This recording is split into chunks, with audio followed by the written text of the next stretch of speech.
मी आता महादेवराव जानकर साहेबांना विनंती करीन, बुलढाणा ते अजिंठा या भागामध्ये 15,000 धनगर दरवर्षी गाव सोडून पाण्याविना गाव सोडून चालले जायचे आणि माझे जानकर साहेबांना विनंती आहे की एकदा जाऊन या, बघून या. ते ग्रास रूटवर जे प्रत्यक्ष काम आहे ते करण्याकरता तुम्ही प्राधान्य द्या. शेतीमध्ये 1 तास फक्त वीज येते आमच्या गावात. धन्यवाद महाराष्ट्र सरकारचे की आपण जेव्हा नोकरी करतो तेव्हा प्रॉव्हिडंट फंडाचे पैसे याचे पैसे आपण सगळे जमा करतो, बँकेमध्ये पैसे डिपॉझिट करतो आणि रिटायर्ड झाल्यानंतर मग आपण आपल्या पैशावरचं व्याज खातो. आता मी जेव्हा येत होतो तेव्हा खऱ्या अर्थाने मला आपल्या भागातली समस्या लक्षात आली. एका शब्दात जर सांगायचं असेल तर आपल्या सगळ्यांची समस्या आहे पाणी. आणि ज्या ठिकाणी पाणी जास्त आहे त्या ठिकाणीची परिस्थिती आणि ज्या ठिकाणी पाणी नाही त्या ठिकाणीची परिस्थिती खूप वेगळी आहे. मी महाराष्ट्राचा बांधकाम मंत्री असताना एकदा सातारावरून सोलापूरकडे गेलो होतो. त्यावेळी रस्त्यामध्ये असताना माझ्याबरोबर पीडब्ल्यूडीचे चीफ इंजिनियर बसले होते. त्यावेळी प्रत्येक गावातून जात असताना मी सांगितलं या गावात पाणी पोहोचलं, तर म्हणे साहेब पाणी आहे इकडे. नंतर मी सांगायचो या गावात पाणी नाही आहे, म्हणे नाही आहे. जेव्हा मी सोलापूरला गेलो तेव्हा मला चीफ इंजिनियरनी प्रश्न विचारला, साहेब एक प्रश्न विचारू का, तुमच्या हे लक्षात कसं आलं. म्हणलं ज्या गावात चांगले हॉटेल चालत होते, गर्दी दुकानात होती, व्यापार चांगला होता, ज्या भागामध्ये आर्थिक सुबत्ता होती त्या भागामध्ये पाणी पोहोचलं होतं आणि ज्या भागामध्ये पाणी पोहोचलं नाही त्या ठिकाणी पाणठेल्यावरही कोणी नव्हतं. आणि तुमच्या सगळ्यांची मागणी आहे पाण्याची. मी जे ऐकतो त्याच्यावर थोडासा विश्वास ठेवा. मी काही जातीपातीचं राजकारण करत नाही, मला काही याच्यातलं फारसं माहिती नाही, मी ते पाळत पण नाही.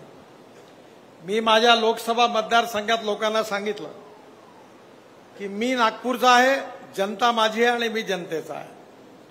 मी जात पात पंथ धर्म याच्या आधारावर निर्णय करत नाही.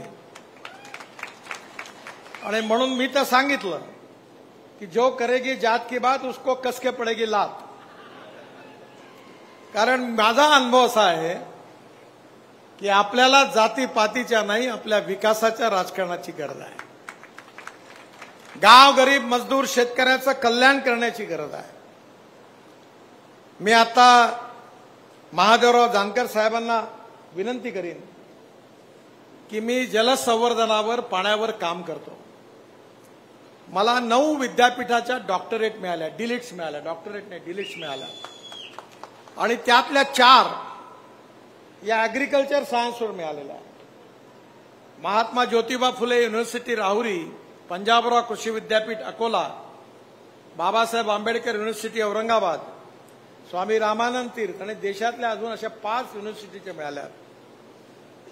बुलढाणा ते अजिंठा या भागामध्ये 15,000 धनगर दरवर्षी गाव सोडून पाण्याविना गाव सोडून चालले जायचे. मी यावेळी या रस्त्यावर सगळ्या नदी नाल्यांचं खोलीकरण केलं, रुंदीकरण केलं, तलावाचं डिसेंटिंग केलं आणि माझे जानकर साहेबांना विनंती आहे की एकदा जाऊन या, बघून या. ते ग्रास रूटवर जे प्रत्यक्ष काम आहे ते करण्याकरता तुम्ही प्राधान्य द्या. आणि आता त्या भागातले 15,000 धनगर समाजाचे लोक आहेत, ते आता मायग्रेट होत नाही, कुठे जात नाही, आपल्या गावात राहतात, त्यांच्या जनावरांना पाणी मिळतं आणि पाणी मुबलक झालं. बुलढाणा जिल्ह्यामध्ये 19% जे सिंचन होतं ते 47% झालं. मी 1000 अमृत सरोवर बांधली, पंजाबराव कृषी विद्यापीठात बांधली, परभणी विद्यापीठात आता बांधली.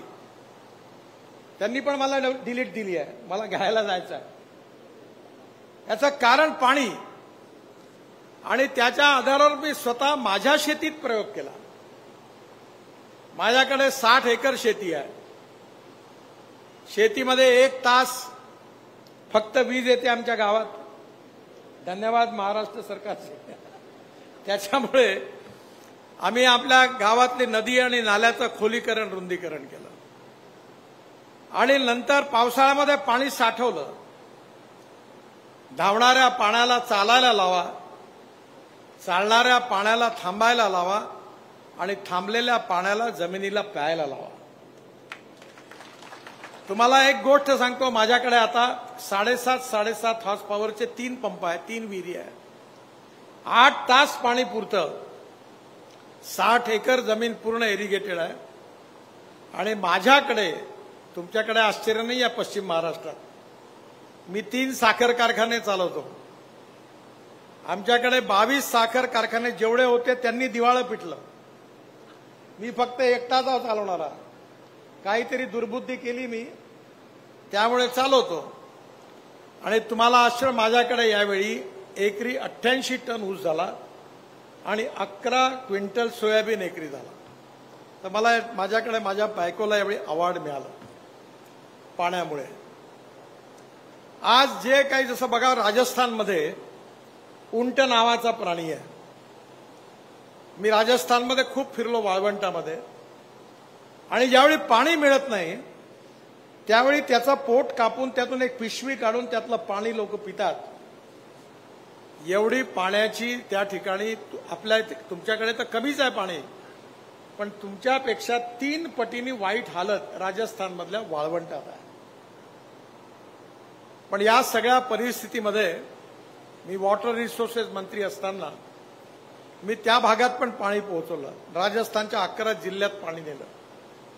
आणि मला एकच गोष्ट आपल्याला सांगायची आहे की आपण जेव्हा नोकरी करतो तेव्हा प्रॉव्हिडंट फंडाचे पैसे, याचे पैसे आपण सगळे जमा करतो, बँकेमध्ये पैसे डिपॉझिट करतो आणि रिटायर्ड झाल्यानंतर मग आपण आपल्या पैशावरचं व्याज खातो. तेव्हा आता आपण पाणी पण जमिनीच्या आतमध्ये डिपॉझिट करायला जर शिकलो तर आपलं जीवन बदलल्याशिवाय राहणार नाही. ही गोष्ट आपण सगळ्यांनी नक्की लक्षात ठेवली पाहिजे.